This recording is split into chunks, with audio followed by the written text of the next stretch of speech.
Hello बच्चों, welcome to Amazon academy. A very happy learning session to all of you बच्चों। आज का जो हमारा टॉपिक है डिस्कशन का वो है प्योरली इंडक्टिव एसी सर्किट। तो बच्चों let us quickly come on to the lesson structure.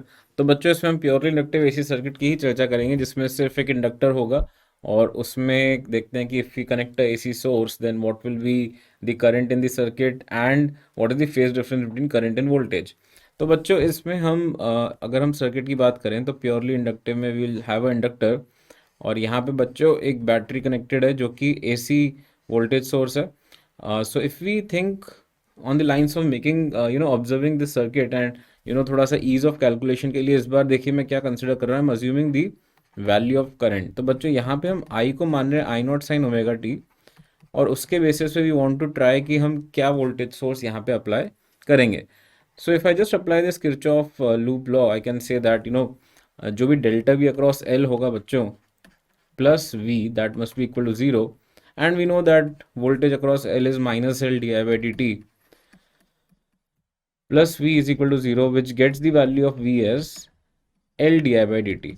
Now बच्चों if we know the value of current and we just have to differentiate this in with respect to time, तो ये value आ जाएगी बच्चों L into I naught omega cos omega t, right? And this we can also write in this manner, I naught into omega L sin of omega t plus pi by 2।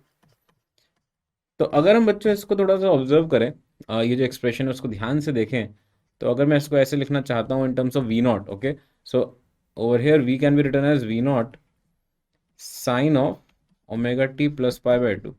So one thing which you can quickly observe is that current और voltage में एक pi by two का phase difference है, और इस बार आप ध्यान से देखें बच्चों तो voltage is leading current by pi by two, right. तो अगर मैं यहाँ पे ध्यान रखने वाली बात लिखूँ तो voltage leads current by pi by two. तो इसको अगर हम ग्राफिकली भी ऑब्जर्व करना चाहें तो हम ग्राफिकली भी देख सकते हैं। तो सपोज हमारे पास करंट जो है वो आई नॉट साइन ओमेगा टी के हिसाब से है। सो इस तरह का एक ग्राफ है बच्चों। तो हमारे पास जो वोल्टेज होगा इसमें that will be a cos function, right. तो ऐसा कुछ समथिंग लाइक दिस। तो बच्चों इसमें वोल्टेज जो है वो आगे है as compare to current. So when current is zero voltage is max, and when voltage and vice versa, तो जब करंट मैक्स है तो वोल्टेज जीरो है, राइट।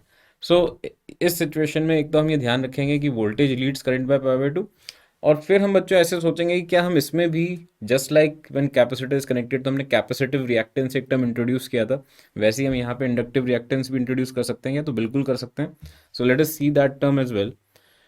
तो बच्चों यहाँ पे इंडक्टिव रिएक्टेंस जो होगा, इंडक्टिव रिएक्टेंस और फेजर एनालिसिस भी ऑब्जर्व करेंगे उसके थ्रू, तो वो हो जाएगा एक्सएल, और इसको हम बोलते हैं बच्चों ओमेगा इंटू एल।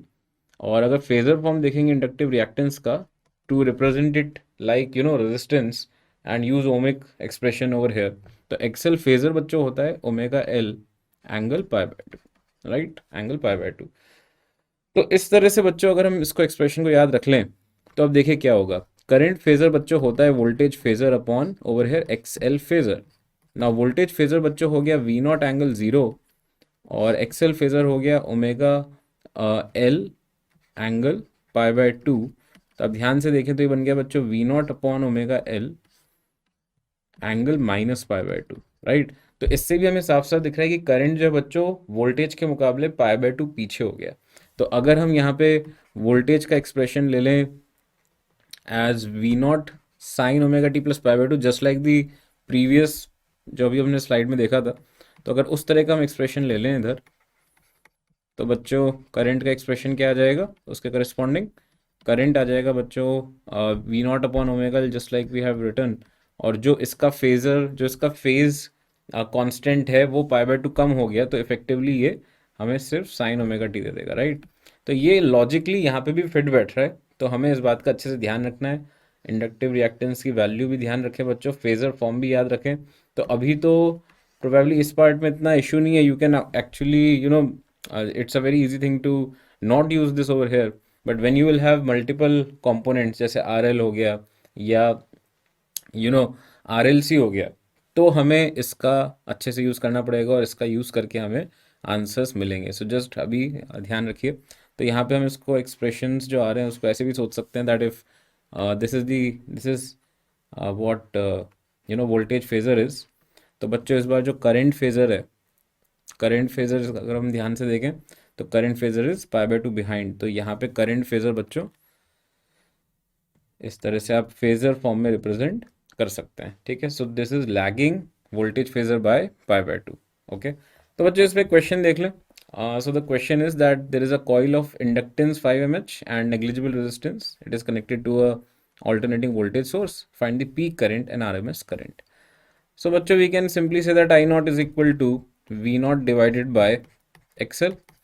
तो बच्चों V naught यहाँ पे है 20 और इंडक्टिव रिएक्टेंस ये हो जाएगा बच्चों omega L। So this is nothing but omega की वैल्यू यहाँ पे 100 है बच्चों, इंडक्टर का इंडक्टेंस है 5 मिली हेनरी। सो अगर आप इसको कैलकुलेट करें तो यहाँ पे आ जाएगा बच्चों 40 एम्पियर।